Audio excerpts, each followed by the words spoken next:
Ada sebuah kisah yang terjadi di zaman Rasulullah sallallahu alaihi wasallam ketika Rasulullah sedang duduk bersama para sahabat di dalam masjid.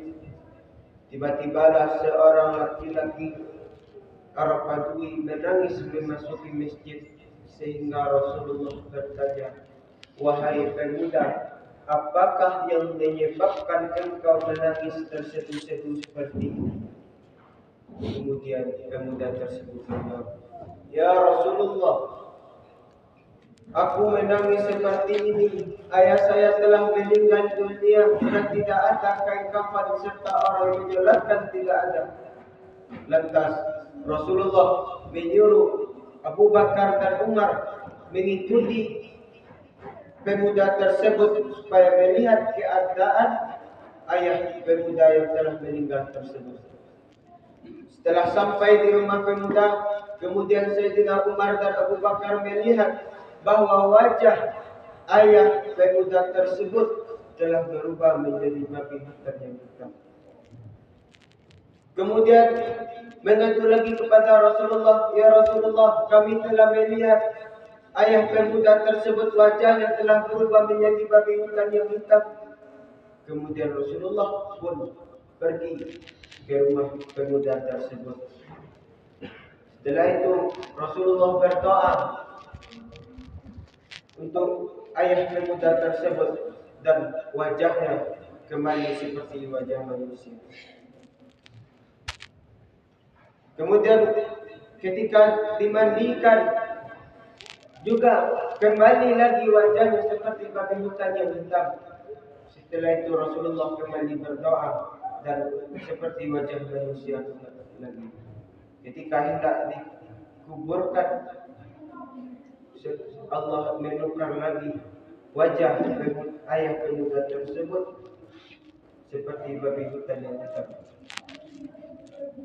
Maka disitulah Rasulullah bersabda, "Ketahuilah wahai sahabatku, inilah gambaran yang Allah berikan kepada manusia yang selama di dunianya mereka tidak mengerjakan salat, mereka lalai dengan perintah salat, bahkan mereka memperolok-olok. Nauzubillah, tsumma nauzubillah." Masyarul muslimin, sidang jamaah salat Jumat yang dimuliakan oleh Allah Subhanahu wa taala.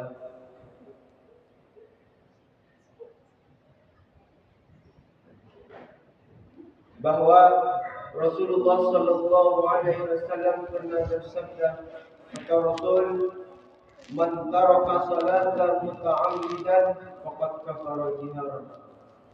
Barang siapa yang meninggalkan salat secara sengaja, maka kafirlah dia secara nyata. Dalam masalah hadis ini terjadilah dua pendapat ulama. Yang pertama, pendapat ulama yang lemah lembut, bahwa kafir di sini adalah mereka tetap Islam tapi kufur nikmat. Tapi pendapat yang kedua adalah pendapat ulama yang keras.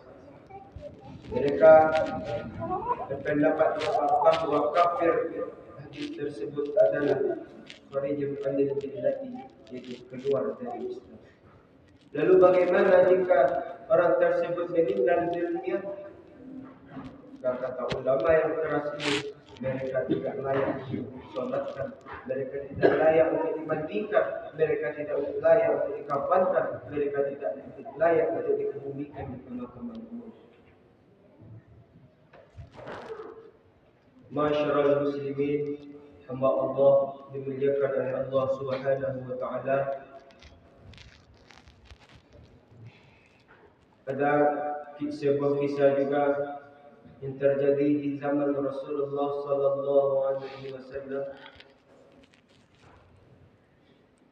Ada seorang pemuda yang anaknya menderita sakit sehingga dia bernazar, seandainya anakku sehat, maka aku akan meminum air kencing anjing. Maka tidak lama setelah itu anak tersebut sehat.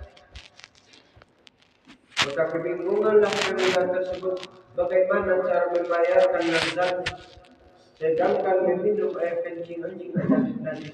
Maka pemuda tersebut menemui Rasulullah, "Ya Rasulullah, saya bernazar kalau anak saya sehat, saya akan meminum air kencing anjing.